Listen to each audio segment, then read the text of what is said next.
But today, being May, we actually look at mission, and our messages and sermon focus looks towards mission and what it is. And our focus this month will be discovering how to become more like Jesus. That's what we'll be looking at, more like Jesus. We'll be partnering with Baptist churches around Australia with this series, discovering what it is to be more like Jesus. And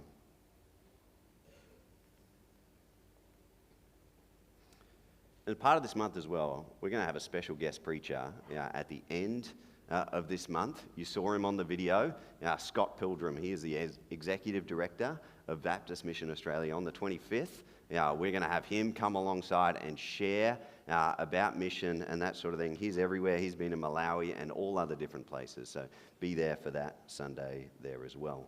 But I want you to turn this morning to Mark chapter 1. That's Mark chapter 1. If you've got it there in front of you. From verse 16, we'll be looking. And I want to answer the question today is how can we be growing as authentic followers of Jesus? How can we be growing as authentic followers of Jesus?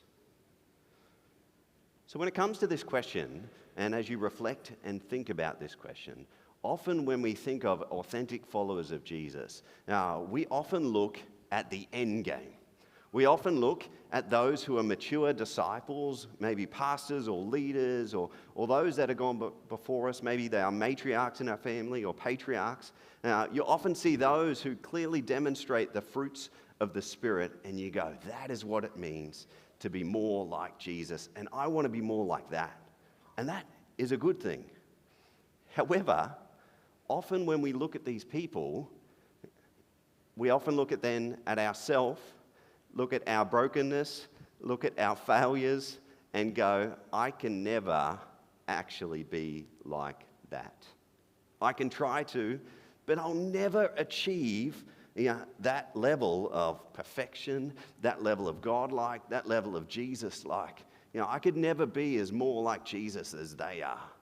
And so often when we look at those pictures, we then look at ourselves and we go, that's too big. I can never actually be there. And we get discouraged. Fear starts to grab hold and we just go, I can never do it. I'll just sit in my lane and do my little bit. We often look at the end game of what it is to be more like Jesus. But today I want you to actually look at the start. We're at Mark chapter 1. This is the start and the invitation of the early disciples. I want you to look at this space today and go, okay, what did the disciples look like in the early stages? And to be more like Jesus, and to be more like the disciples of Jesus, how can I be more like them and take the actions and steps towards Jesus like these early disciples did? And so that's what I want you to look at today as we do that. Because we look at the end game.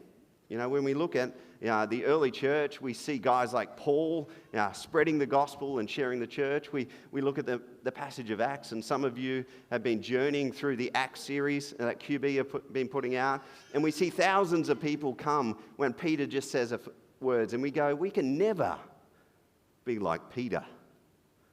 Some of us look at Tim Downs, who was on the video there, and as he comes and shared, he came and shared in January, and we go, I could never be like Tim. I could never be like Mel. I could never go overseas and actually do the elements that do what God has called them to like them. It becomes unachievable. But Peter started somewhere. Simon Peter, Tim and Mel, they started somewhere in this very church, in these very seats. They started and followed Jesus. They didn't turn around one day and go, yep, I want to follow Jesus. We're going over to Malawi tomorrow. There was a journey.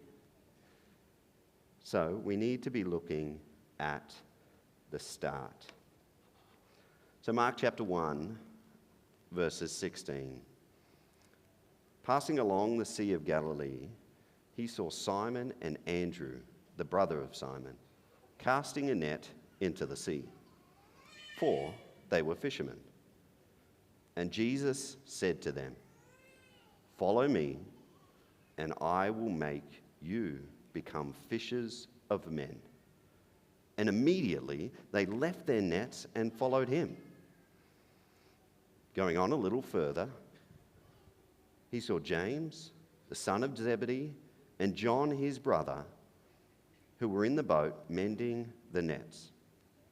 And immediately he called them, and they left their father Zebedee in the boat with the hired servants and followed him. Here we've got a section where it actually captures 4 disciples. It might have been their first reaction or first engagement with who Jesus is. We don't exactly know.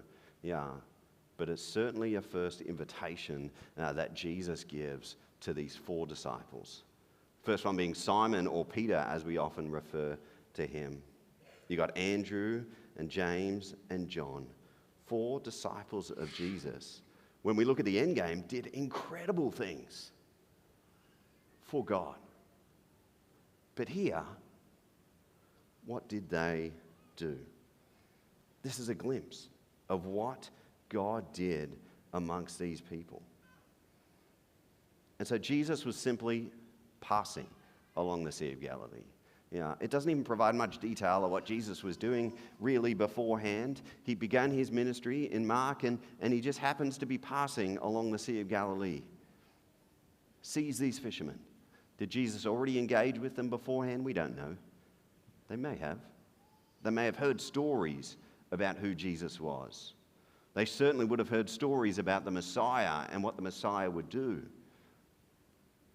And so as they interacted with Jesus, Jesus so simply gave an invitation. It was contextual. He talked about fishing sort of things. He said, "Follow me, and I will make you become fishers of men." That's all he did. There's nothing else recorded of what he did. He didn't explain a sermon. They didn't go to a church or synagogue service. He didn't do a big call out. There was no campaign. There was no nothing. It was a very simple sort of come and follow me. And the same thing with James and John, the son of Zebedee. He called them. He saw them doing their work. He saw them working along the side, and follow me. Come and follow me. And here in this passage, it shows us 3 ways we can be more like these disciples in following Jesus. Discover how to become more like Jesus. The first word that we see repeated twice in both invitations, in both reactions from these early disciples, is the word immediately. Immediately. When Jesus invites them to follow him, it says, and immediately they left their nets. And James and John, it said, and immediately he called them, and they left their father. Immediately was the response. There was no discussion. It doesn't seem like there was a debate. They didn't weigh up, right and wrong. They didn't, go on a month-long hike or head up to the mountain and pray. Immediately, they followed Jesus. He starts to talk about the power of immediate obedience. These disciples in the early stages of their faith developed and actually showed immediate obedience to following Jesus. And what else did they show? See, the second thing is actually the reality of the sacrifice they did in that immediate obedience. These guys, just didn't volunteer to set up a welcome tent, or volunteer to be on the welcome team or the worship team. These disciples set aside their life to follow Jesus. They actually gave up everything, sacrificed everything to follow Jesus. We see them in their space of work, providing for potentially their family. We don't know about their families. Some of them could have had wives. We don't know. But they certainly would have had family units. Now, family was very important for the Jewish people. You work together as a community, you provide and you sort and you help that communities and you give back financially to that community. You provide them food. We see with James and John, they're working alongside their dad, providing income. The brothers are free labor. He's going to have to now pay hired men to do the same work that they do. And even more so, it's going to cost them a lot more money. And potentially, Zebedee, their dad, may not be able to afford it. It could cause him bankruptcy. We don't know. This was the level of sacrifice. And they not even gave up following Jesus for a week, but we see that they gave up and they sacrificed 3 years. That led to a lifetime. They gave up all that they knew to follow Jesus. And so they demonstrated a significant level of sacrifice. And the third thing that we see in this moment is that they demonstrated faith before full understanding. It doesn't say anywhere there that they understood what Jesus was all about. They would have heard glimpses about the Messiah. They might have had questions if this Jesus was the Messiah. But they did not have an understanding of who they are. When we journey along the stories and when we look at the Gospels, even after 3 years, they didn't really get it. They didn't have full understanding of the impact and who Jesus was. Even then.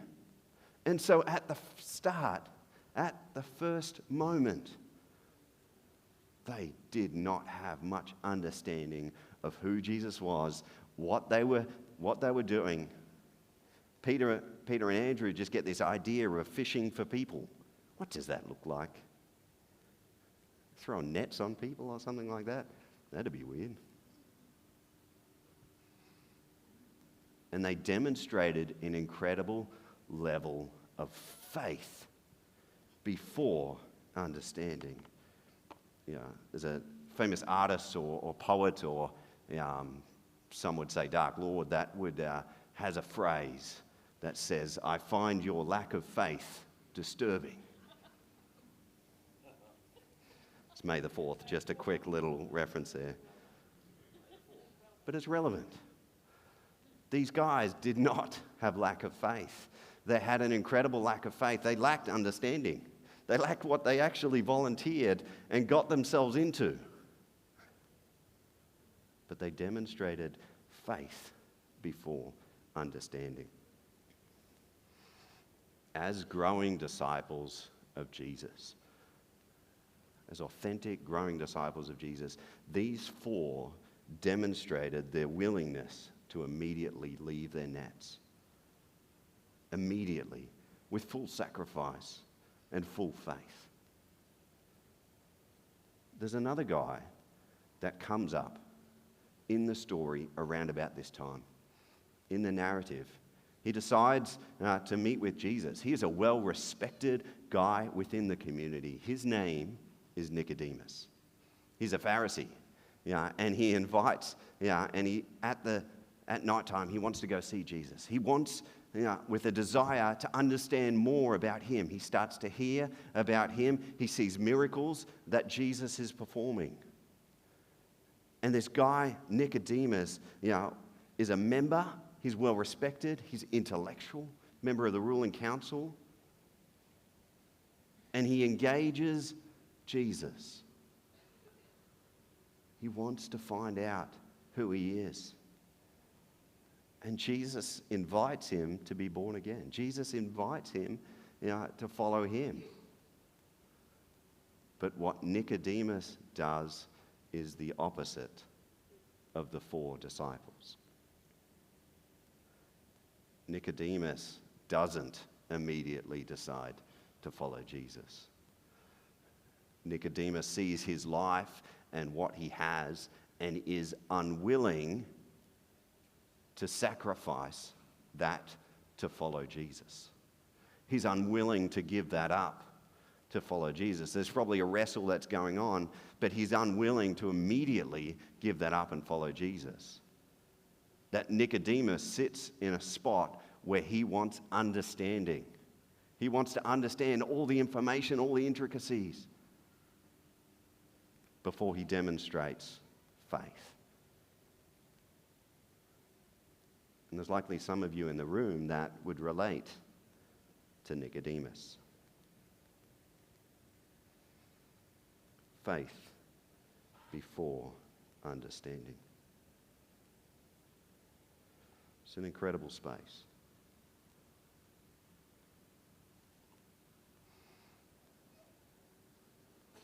The command for the 4 disciples was to leave their nets.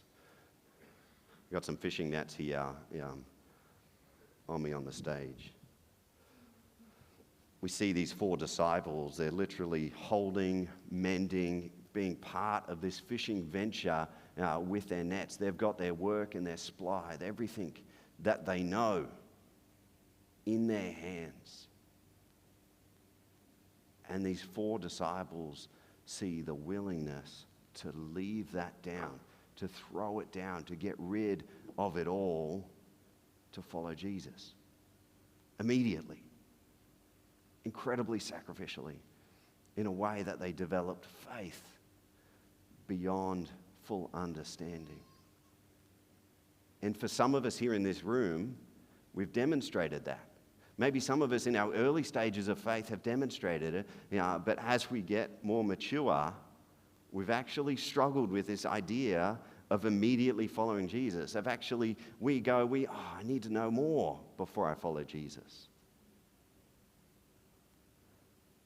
But if we actually want to be more like Jesus, more like guys like Tim and Mel and Simon Peter, we've got to demonstrate this incredible faith. You see, some of us want to go and follow Jesus, but there's things that are holding us back that we can't. We cannot let go of our nets. It's stuck. It's tethered. We want to take it along with us. We want to say, yeah, Jesus, can I have Jesus plus this? Like, I just want to keep doing some of this. And we get stuck.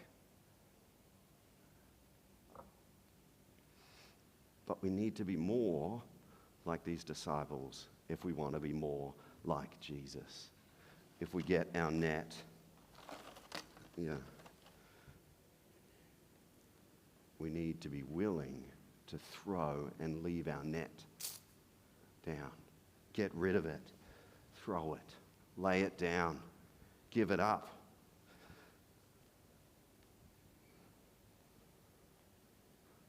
Like the 4 disciples did. They demonstrated faith before understanding. Growing disciples of Jesus are willing to immediately leave their nets.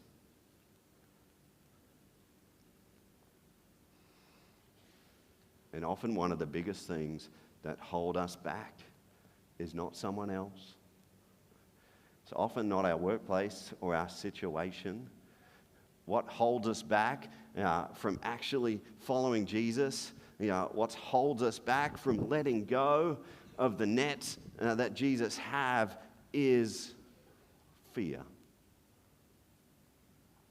Each of us has our own fear. We're afraid of something, a fear of failure, fear of maybe God not working in us. Maybe if I give up this or I sacrifice this, God won't come through. But you're seeking understanding. You're trying to seek an intellectual pursuit. These disciples, they laid down their fears and immediately followed Jesus. There was very little time in that invitation to actually think sometimes. They actually laid down their fears and immediately followed Jesus.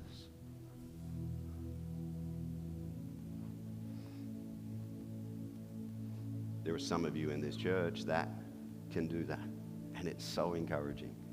Yeah. There's some of you, and most of you in this church, that have done that. They've laid down their fears. They've been willing to go. But you've potentially met a season in your life as you've got older, it becomes harder to follow Jesus sometimes. You're more mature, but there's more to lose. You've got more things. You've got a family, you've got kids, you've got things to provide for. It becomes harder to lay down your net. You're in a season of life where it becomes harder, and it's the fears and it's the continuing in your mind that you go, I just can't because of this.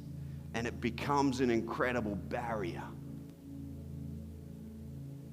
for Jesus to work through you. So what nets are you holding on to?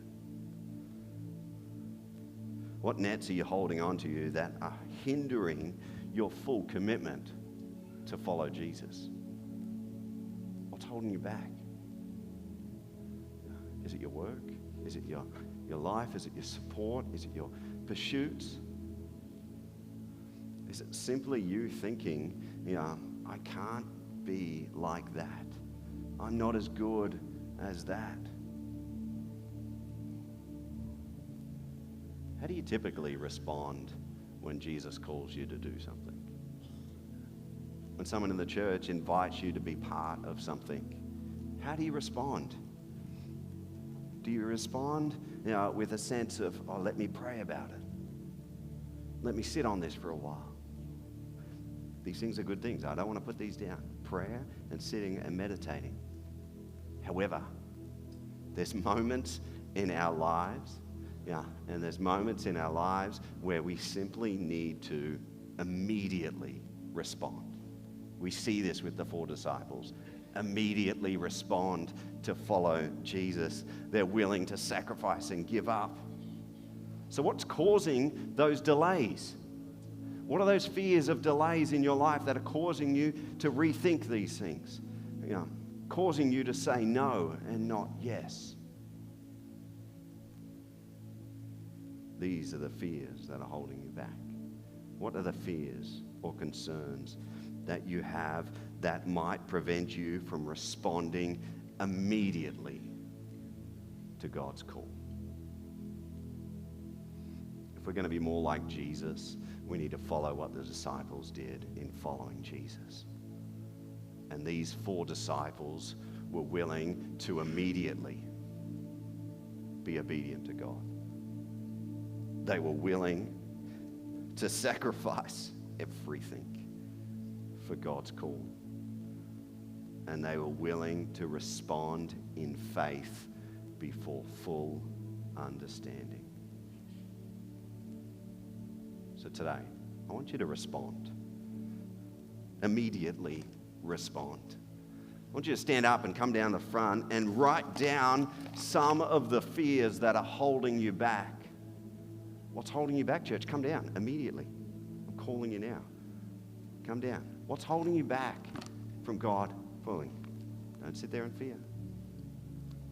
I don't normally do this, but we're going to wait because I want to see. I know there are people in this service today that fear is holding them back from God giving it. And fear can be incredibly crippling. What's holding you back? Come down, church. Come down the front and lay down your fear on the net here. Write it down on these bits of paper and throw it down. Get rid of it.